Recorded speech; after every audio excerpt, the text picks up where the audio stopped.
of the day series, day 4.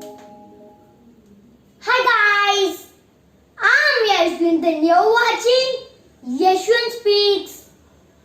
Our word for today is ample.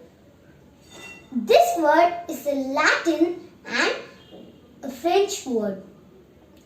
It is spelled as A-M-P-L-E,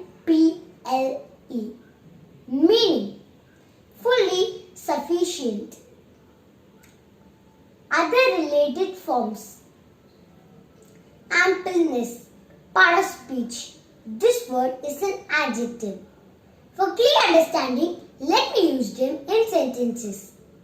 I have ample of chocolates in my bag to share with my friends today. Sentence number 2. I have ample time to practice for my speech. I repeat.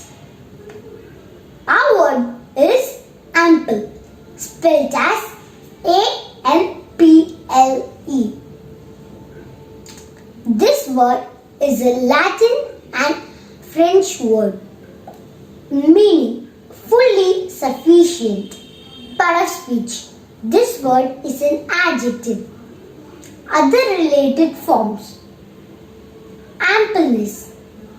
Sentences. Sentence number 1. I have ample number of chocolates in my bag to share with my friends. Sentence number 2. I have ample of time to practice for my speech. So bye friends, I'll meet you all tomorrow with a new lesson. Don't forget to hit the like, share this video to your friends